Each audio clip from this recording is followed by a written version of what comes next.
안녕하세요. 김명환 TV입니다. 책 쓰기 실력을 단번에 높이는 비결에 대해서 살펴보겠습니다. 과연 어떻게 하면 쉽게 빠르게 책 쓰기 실력을 향상시킬 수 있을까요? 가성비가 높은 책 쓰기 실력을 단번에 높여주는 6가지 비결 공개하겠습니다. 드디어. 자, 첫 번째 비결은, 자, 우리가 책을 잘 쓰기 위해서 책 쓰기 실력이 단번에 높아지는 첫 번째 비결은, 여러분들이 한 문장 한 문장을 짧게 쓰는 훈련을 오늘부터 시작하는 겁니다. 항상 문장을 짧게 쓰려고 노력해야 합니다.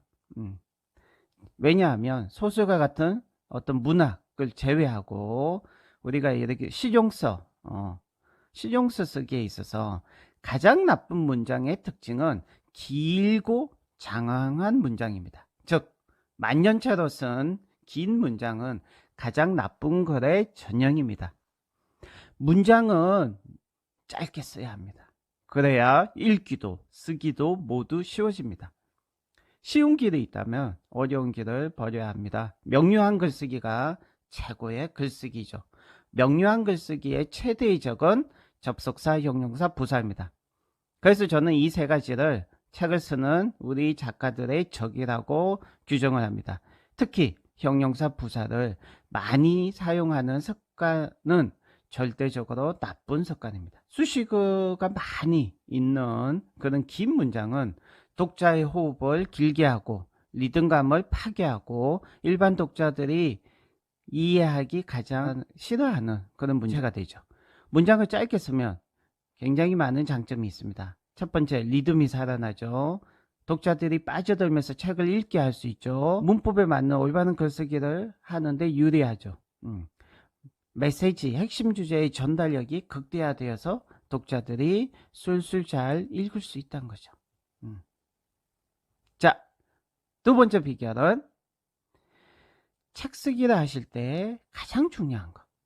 전번에도 몇 번 책을 쉽게 쓰는 방법이라는 곳에서 얘기했지만, 책 쓰기를 하실 때 정말 책 쓰기를 잘 하고 싶으신 분들은 주제를, 자기가 쓰고자 하는 책의 주제를 반드시 8글자 이내로 명확하게 하는 것입니다. 세상에서 가장 나쁜 벌레는 대충이라는 벌레죠.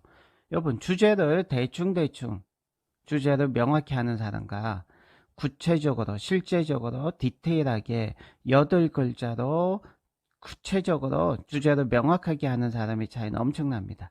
대충 주제를 명확히 하지 마시고 정확히 8글자로 명확히 해야 됩니다. 자, 이 차이가 뭔지 아십니까?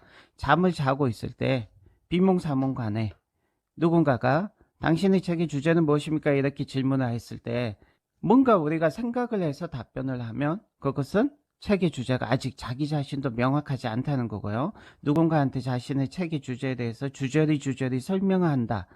그것은 저는 책의 주제를 명확히 규정하지 아직 못한, 책 쓸 준비가 안 된 사람으로 규정을 합니다. 자, 여러분들이 책 한 권을 쓰고 있을 때 누군가가 옆에 길거리 가다가 툭 부딪히면 툭 주제가 튀어나와야 돼. 주제가 어떻게 8글자의 주제가 툭 튀어나와야 되는데, 그 8글자의 주제가 초등학생도 한 번 듣고 충분히 이해할 수 있을 만큼 쉽고 명확해야 된다는 점.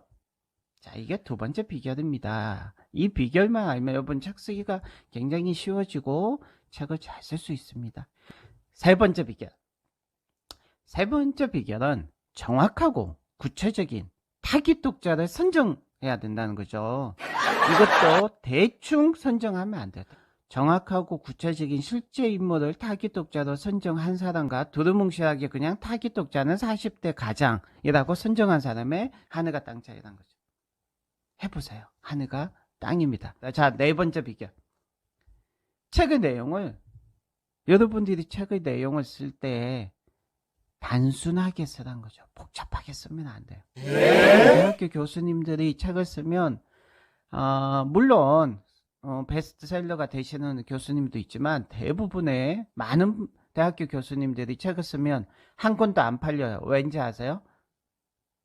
지식이 너무 방대하시니까 당연히 복잡해지는 거예요. 심플해지지가 않아요. 그래서 많은 지식을 가지고 있는 게 오히려 독이 되는 경우죠. 그러니까 일반인들이 책을 자기가 그냥 쓰시는 분들 보면 심플하게 쓸 수밖에 없고요. 또 그 단순함의 힘이 그들을 베스트셀러로 만들어 놓는 거죠.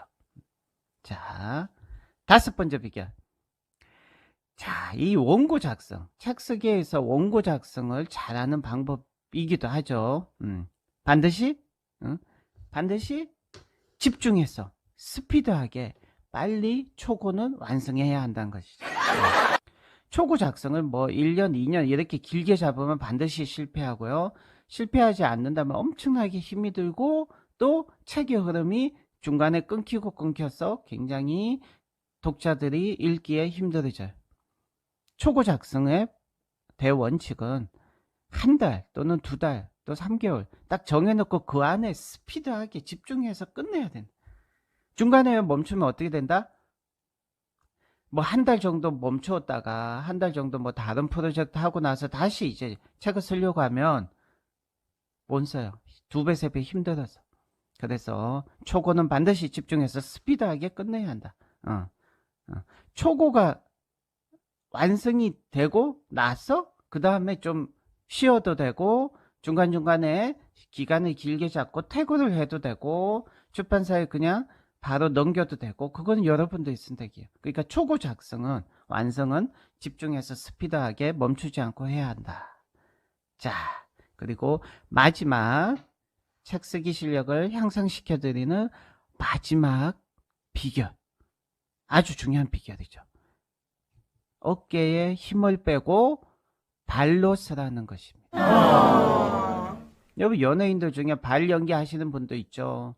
그리고 그런 분들 우리가 욕하죠. 또 사람들이. 그런데 여러분 책을 쓸 때 발로 쓰세요. 발로. 어깨에 힘을 빼고 쓰세요. 너무 잘 쓰려고 하지 마세요. 너무 잘 쓰려고. 자기가 막 쓰는 책이 무슨 최고의 고전이 되어야 합니까? 그 여러분들 욕심 아니에요? 너무 큰 욕심 아니에요? 내가 쓰는 글 모든 사람이 다 좋아해야 되고 모든 사람이 칭찬을 해야 된다. 그건 여러분 욕심이에요. 어떤 책도 어떤 작가도 모든 사람이 다 좋아하진 않아요. 어떤 고전도 지루하고 재미없는 부분이 있고요. 여러분 너무 완벽을 추구하지 마세요. 책 쓰기 실력을 단번에 향상시켜 드리는 6가지 비결을 알려드렸습니다. 자, 오늘도 건강하시고 행복하세요. 감사합니다.